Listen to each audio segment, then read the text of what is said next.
For thousands of years, ancient stones have silently watched the sky, waiting for one specific moment, a moment when the sun reaches its peak power, unlocking secrets coded in light and shadow. This is the summer solstice. Let's uncover the ancient mysteries it reveals at sacred sites around the world. The summer solstice, the longest day of the year, is more than just an astronomical event. For our ancestors, it was a moment of profound power, a cornerstone of their spiritual and agricultural lives. Across the globe, they built magnificent structures, not just as temples, but as celestial clocks, precisely aligned to capture the sun's peak energy. They performed rituals of fire and fertility, celebrating the triumph of light. Today, we explore these incredible ancient sites, decode their solar alignments, and rediscover the hidden esoteric meanings of the summer solstice. So, what exactly is the summer solstice? In the northern hemisphere, it's the moment Earth's pole has its maximum tilt toward the sun. This results in the longest period of daylight and the shortest night of the year. For ancient societies dependent on agriculture, this was a vital marker. It signaled the peak of the growing season, a time of immense life force, promising the bounty of the harvest to come. Understanding this solar cycle wasn't just practical, it was sacred. Tracking the sun's journey was tracking the pulse of life itself, and their genius in doing so was literally set in stone. When we think of the solstice, we think of Stonehenge. On the morning of the summer solstice, a dramatic event unfolds. For those standing in the center of the stone circle, the rising sun appears to emerge directly over the famous heel stone, which stands just outside the main circle. Its first rays shine down the ancient avenue, penetrating the heart of the monument. But Stonehenge is more than a one-day wonder. It's a complex calendar, also marking the winter solstice sunset in the opposite direction. This intentional duality shows a deep understanding of balance, acknowledging the peak of light, while also marking the beginning of the sun's decline. It's a celebration of a single moment within a grand, eternal cycle. This ancient practice of solar alignment was a global phenomenon. In Ireland, the even older mound of Newgrange reveals a focus on the opposite key moment, the winter solstice. Here, a special opening called a light box sits above the main entrance. For just a few minutes on the winter solstice sunrise, the sun's rays penetrate this opening and travel down a long passage to illuminate the central burial chamber. This reverence for the return of the light highlights the importance of the entire solar cycle to ancient peoples. In Egypt, the great temple complex of Karnak has its main axis aligned with the rising sun on the winter solstice.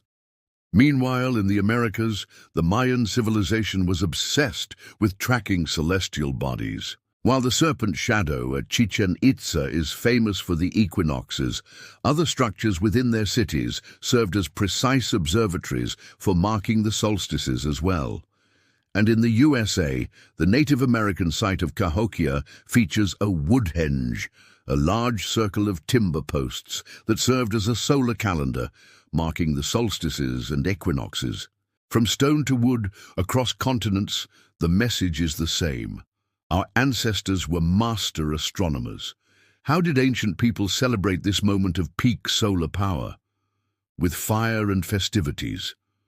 Midsummer traditions, like the Festival of Litha in some pagan traditions, are echoes of these ancient rites. Massive bonfires were lit on hilltops to honor and amplify the sun's energy, to purify and to drive away evil spirits. It was a time of immense celebration, feasting, and community gathering. The solstice was also profoundly linked to fertility.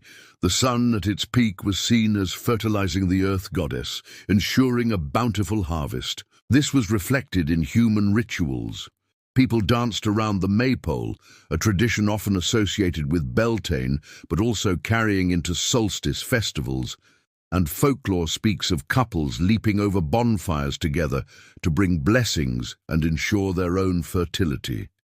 Deities associated with the sun, like Ra in Egypt, Apollo in Greece, or Lug in the Celtic world, were especially honored at this time. Beyond the public festivals, the solstice held deeper, esoteric meanings for initiates and spiritual seekers. The longest day of the year symbolized the highest point of spiritual illumination, a moment when human consciousness could most easily access divine light and wisdom. Many believe sacred sites were not just calendars, but energetic machines or amplifiers. They were thought to be built on powerful earth energy lines, ley lines, and the solstice alignment was designed to collect, focus, and amplify the combined celestial and terrestrial energies for healing, divination, or consciousness-altering experiences. There is also the profound symbolism of the turning point. The solstice is a paradox. It is the moment of the sun's greatest strength, the ultimate triumph of light.